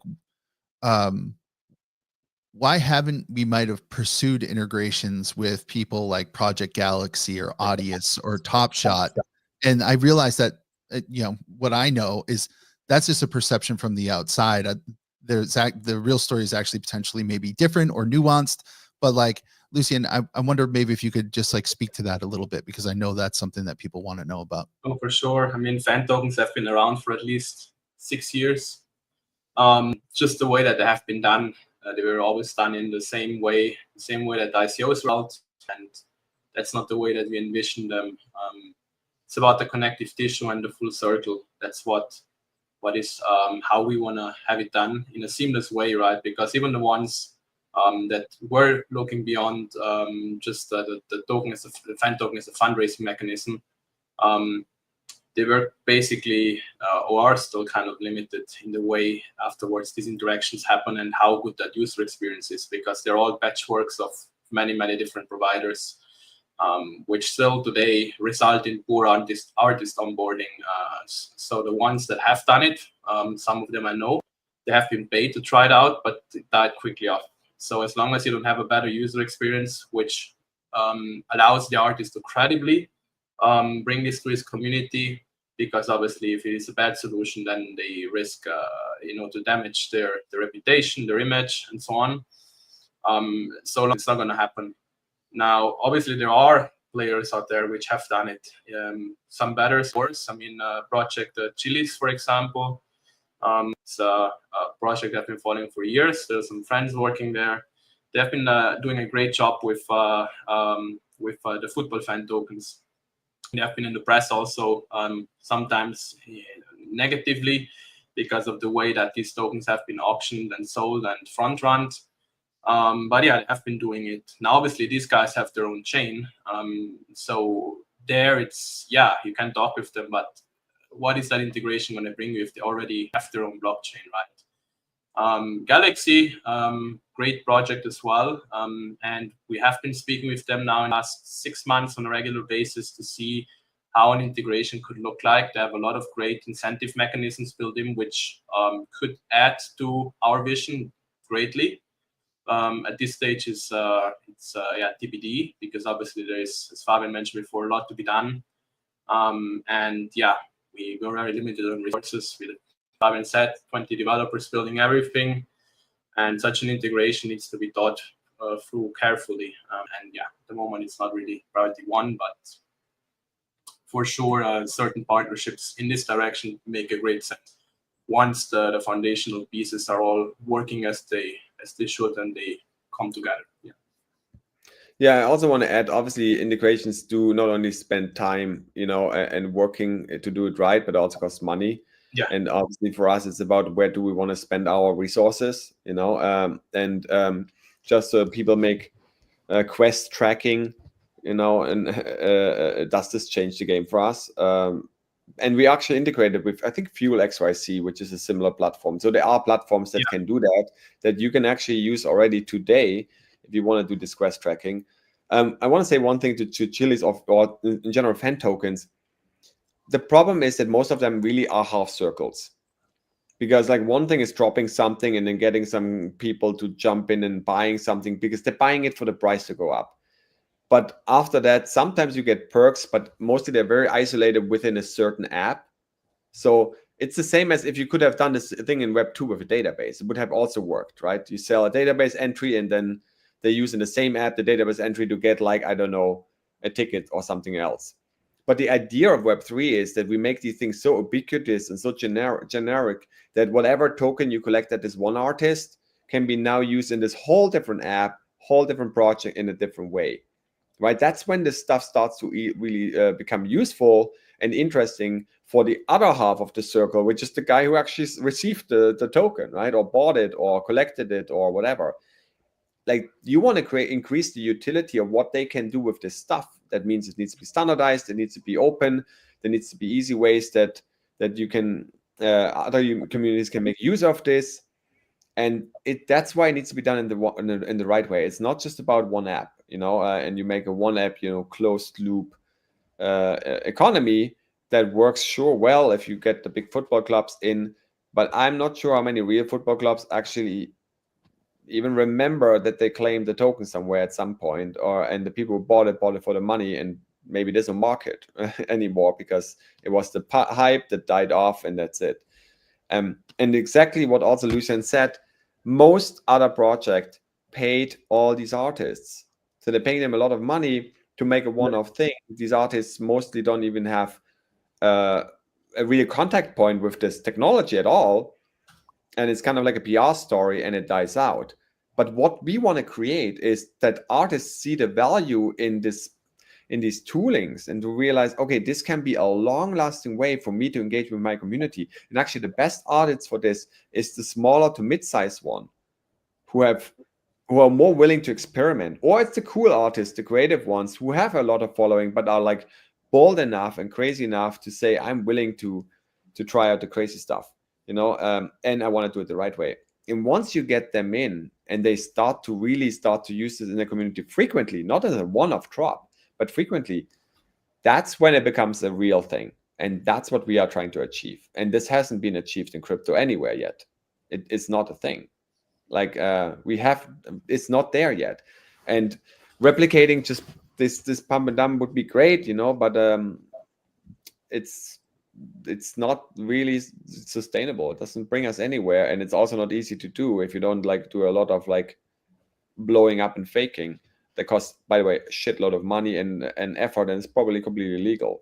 So we don't roll that way. We want to build the real future and the real foundation for a real future that's actually going to change the world.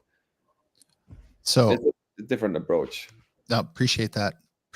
I know we're getting towards the end of this call and we've answered a lot of questions here. I want to just because I'm monitoring all the chats, I was just in the Telegram, and people are still saying there's no word about marketing.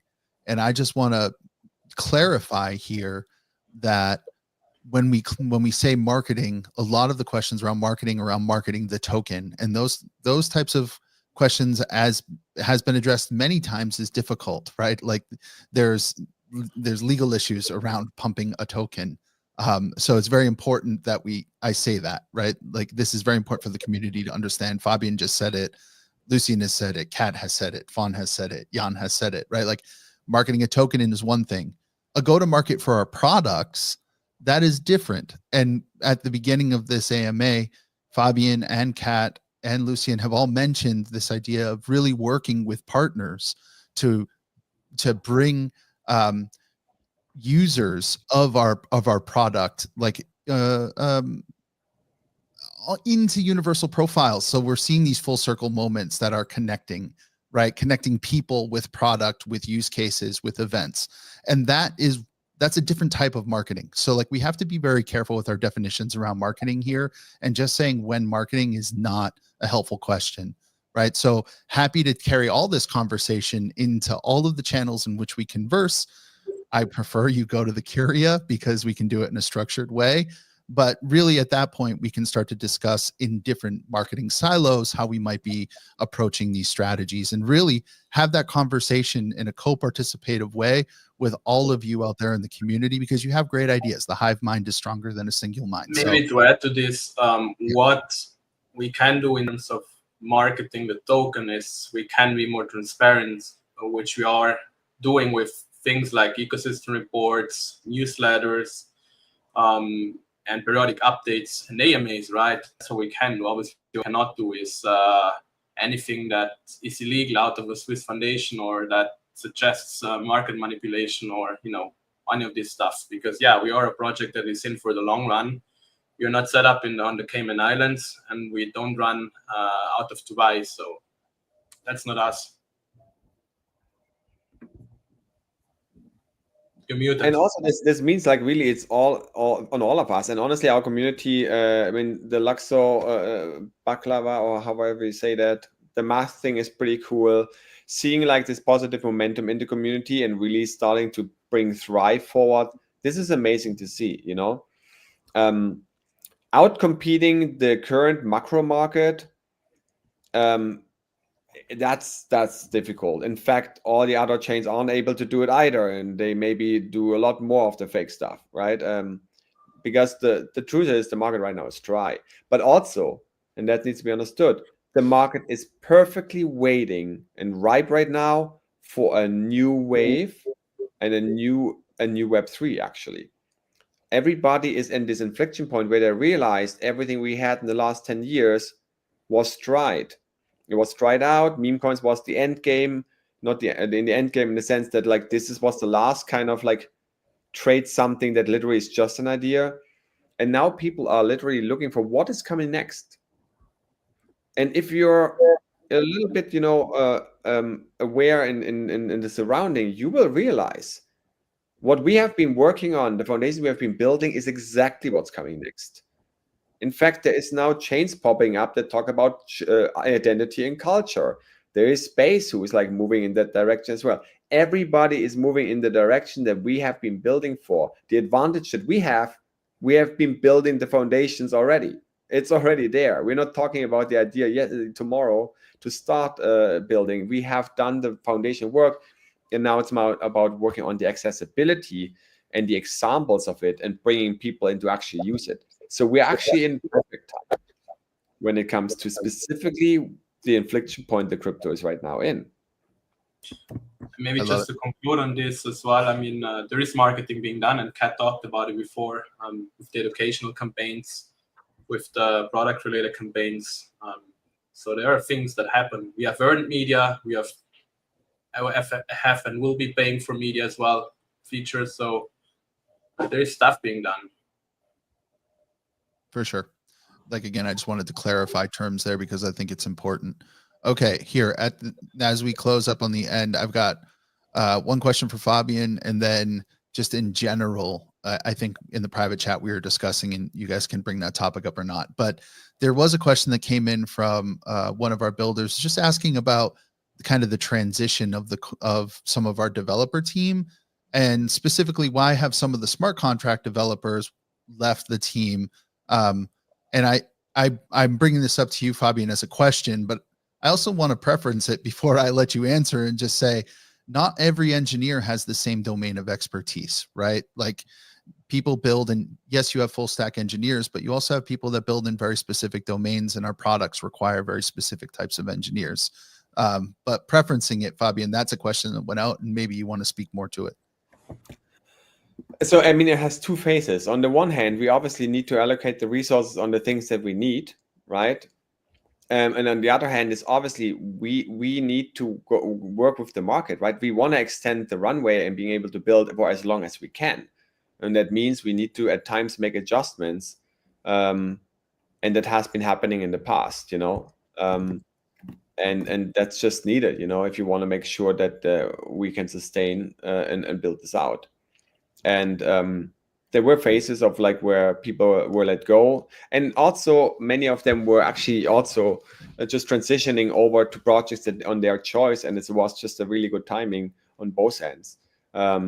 Actually, that was mostly the case. Specifically, I mean, I guess you're talking about Yamin and Maxime here, which both are very close to us still, and they're very important to us as well. But they are currently like doing some learning somewhere else and are still very close to us. It's all about also the time. Like the Smart Contract team, just specifically that, it was 4 people. But when we then went into more front-end product, we didn't need 4 smart contract engineers, right? We have now 2, and obviously the glory brain of standards, Jean. And right now we're focusing, for example, on the bridge, right? So that's what it does, and UNS is next. It's all about like being smart about the resources. Like we are running this ship as tight as we can, which is crazy. I mean, when I talk to other people and see their burn rates, like we are super low compared to that. And then people ask me how I'm doing it. And that's because we have a team that absolutely believes in this. We have a team that, despite the naysaying and the shit posting and the negativity, are here for the building, for the tech, and they believe in it, right? So what you guys can do on the outside is be more positive, encourage us, be more creating a positive momentum, helping us to keep up our heads up, because if our heads goes down because we are too depressed because of all of this, then everybody's out of luck, right? So you need to consider that. Like you're literally like fighting against your own self right now. Like you're literally cutting in your own leg, and then you wonder why it hurts. And it's like, you need to lift us up. That's actually your job as a community, Yeah.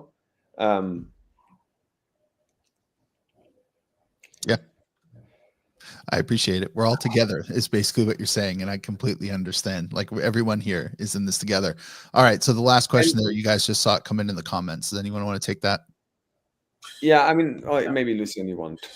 Yeah. I mean, it's a dynamic question, obviously. And it's a question I try to answer carefully. And maybe Fabian, you can add to that. I mean, obviously, it's no secret the foundation is selling daily to fund not only its operations, but also the ecosystem, the partnerships, the integrations, the network development, the maintenance, the grants, the service agreements, and so on and so on. The way we see it is we derive this budget from our trading volume. It's a small single-digit percentage, so it's not hurting the market, which is obviously not our intent. And based on that, we are very lean, as Fabian mentioned, in all teams. And with the current spending rate at the current price, which is super low, we have at least around 2 years of runway with a lot of flexibility to maneuver. I mean, what this also means is like we are constantly adjusting. I mean, obviously, if the token price stays like this, then we need to make adjustments to keep our time as long as possible. And there's extreme scenarios to, if things need to be extended to even go in a way smaller team. The good thing is we have already built a lot of the foundations. I mean, honestly, I want to grow the team. We have so much more to build. We have so much more idea. We haven't even started yet. That's really the beginning. There's also additional fundraising work being done in the background that's specifically from Universal Everything to actually decouple ourselves and our building also more from the market. That's something that's in the making, and we have to see how this plays out. But on the end, like it's dynamic, like you can't really put a fixed time. I mean, the 2 years rough time frame obviously depends on the market dynamics, and it can instantly increase a lot. Like this really depends on the market. I mean, we are at this point where any digit up in the token price instantly increases everything by 1x and 2x, right? And it's also about how we adjust along the way, and that's what we are obviously constantly like working on and monitoring, and there's a lot of work being done just on that front. From a foundation's point of view, also, I mean, fundraising has been a topic in the past. We have done it with some OTC deals. At these levels, obviously, it's not really beneficial, right? Because you're giving away way too many tokens at the low valuation, and we're also obviously having a little bit the decentralization of the whole ecosystem in mind, right? We don't want to have too big actors and risk of having this massive list and dumping whenever they see it convenient. Really trying to balance things out as best as we can. So, I mean, actually, I think the best what really helps is the community to spread awareness, but also please spread awareness in a positive light. So, for example, what doesn't help is going around to the Ethereum builders and say, hey, LUKSO is better and we have the better tech and you're all shit. That's the worst thing you can do, because that's the kind of builders we want to start building on LUKSO.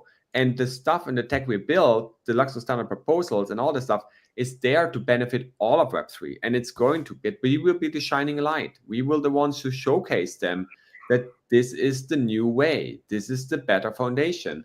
And it will be, if we succeed with this, and it's going to spread to everyone else, it is because we are hyper successful. It's never going to spread anywhere else until we are super successful. So we win if everybody wins. And the Ethereum specifically benefits extremely from this technology as well. And we will open up the browser extension to other networks, and that will also teach them more about this technology. And if you want to do the sophisticated, cool stuff and have the space where there's only humans, really, or identities and people, then the LUKSO network will be the better choice, and also probably the cheaper choice at the time to build on it. And that's our advantage. So we want to actually invite them and encourage them. It's a win-win. It's not an us versus them. That football club mentality is not helping us, and it's not helping anyone. We are like all building for the same. We want to have a decentralized future that's built on proper foundations, that truly changes the digital realm and the physical realm as we know it. That's not based on corporations and big servers and companies, but that's built on individuals that are self-sovereign at the foundation, while making it not nerdy and boring. So that's the plan here. And you can support us with this, by being positive and spreading the message. Use the LUKSO Assistant AI that helps you to generate content that's going to be useful and also very much closer to correct. Use it to build. Actually, it can help you code as well, or help you actually find the right tools and standards and how to do things to a high degree. AI does hallucinate. And carry the message forward in a positive way and support us positively, right? That's my ask to the community. Be nice. Be nice. That helps us a lot more, and it will also make everybody internally more happy. For sure. Actually, I want to reiterate what he's saying, because and I want to also make sure it's very clear that LUKSO loves Ethereum. On the network level, we are Ethereum, and we're very grateful for Ethereum. And we want everyone to live this and feel this in our community and ecosystem. That's super important. And we don't look at ourselves as better than. I don't think any change should look at themselves as better than. We're all working towards the same goal, right? We want to take a look at what we're doing as a frontier, an experimentation frontier that was birthed out of Ethereum. And that's exactly what the new standards are for. They gave us the universal profiles, they gave us universal everything, and are giving us airdropping tools, or giving us UNS, and many more things to come in the future. But that's really the best way to look at it. Is this is an experimentation frontier that everyone will benefit from. Ethereum will benefit from, everyone in the future. Great. Appreciate that, Cap. Maybe a short notice on the end. I mean, I know I forgot about talking this. And yes, we will have the Ethereum upgrade also on LUKSO, we are going to propose this very soon, and then probably around August, September, if all the validators, do their work, we have the new updates of Ethereum also on LUKSO. And like Ted said, we have the benefit of getting all that development for free, of millions of dollars in all these different teams, all the different client diversity, all of this, we get that for free. And we need to be thankful to that. We need to be thankful to them, because we are literally building our foundation on top of them. And we have that opportunity to build on that layer on top that will then enable the better user experience and the more possibilities. And that's what we bring to the table. And that's eventually we also giving back, because every other network should benefit from that. And they will, once they see it happen and see how powerful it is. And that happens, by the way, already. If I talk to developers and they really start to understand it, they get obsessed. They get very blown away by this. And it is technology we're building. This is a technology project. So it is about the technology. And we will do our part to make it visible and to make it accessible, and for you guys to experience, and for others to experience, and for creators to start to use it. And the more this happens, the more it will be getting clearer and clearer by the day for everybody else. And then the exciting part is when those real good developers, like the really deep ones, starts to uncover the crazy stuff that can be built now, then we will be blown away, because that's the stuff we can't even imagine, but it's going to be possible. Because it's built that way. It's built so generically. And that's what I'm looking forward, by the way, to be impressed by by what people are building on top of this that I haven't even thought of, and that's what I want to see. Okay, perfect. Appreciate that. All right, we've been going for 2 hours now, right? So that's an hour longer than we would have anticipated, but I think there was a lot of questions that needed answering and clarifications. And Lucian said, let's stick around as long as we have to answer them. So there's one more question on the go-to-market, on a potential Asia awareness. So go ahead, Lucian. Yeah, I mean, why I specifically also decided to take this one is we talked about it in the previous AMA. And basically, we did all of this, we call it the Move Eastward last year with Jonathan, and we did this little Asia tour.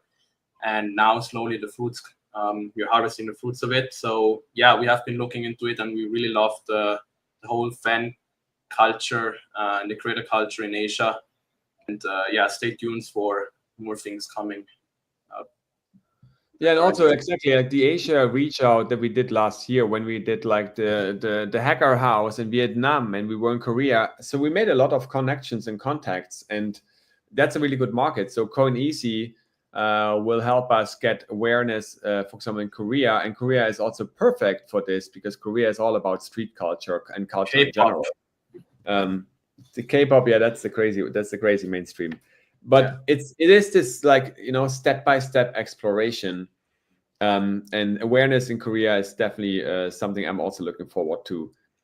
And it goes hand in hand with building the full circle moments. And there's, by the way, a lot of more full circle tools that can be built, but one step at a time. 20 hands can only build so much, and we're all working. 20 hands on the developer side, right? We obviously are a lot more than 20 hands. Everybody is really pulling in, and I'm very, very proud of the team, and I'm very happy that everybody's so committed. Jan, you're new here. Maybe you can say a word, what has been your experience in the team and how you see the enthusiasm. Yeah, it's been a really exciting few months of getting to know the team, and on I guess the UE side and the FNCE side, and seeing a super committed group of individuals building the future, and that there's nothing else you can say about it, right? It's a really awesome team doing awesome work, and some of it may not show in the token price, but there's more to life than the token price. I know it's easier said than done, but there's a lot being built in the background which is going to make an impact soon. Awesome. Yeah. And thank you to the community also to pick it up more and be more self doing the crazy stuff you guys are doing. Sometimes I'm rolling my eyes. Sometimes I'm very happy to see it. it's pretty wild, but very creative, and that's really cool and very encouraging. So keep going like this. Perfect. All right. Well, that's a cap on 2 hours for this LUKSO AMA. As we move forward, I'm going to put a capper on this and say this is a co-participative process between every person you see here on the screen, the people you do not see on the screen that work every day at this, and all of our community members that we have in our ecosystem now, and the people that we'll have in our ecosystem later. So please, right, get involved, share your opinions and feedback, bring this discussion, right, to I don't know, bring this discussion to the greater world, because the problems that universal profiles and the LSPs seek to solve are in every one of our lives every day right now, and will be ever present going forward into the future. So I'm going to cap it here. Thank you everyone for 2 hours here of an AMA. We'll see you in the chats, and everyone take care of yourself on this Friday. Relax, touch some grass, breathe some air. Okay. Thank you, everyone. Bye, everyone. Thanks so much, everyone. Bye, Greg. Thank you.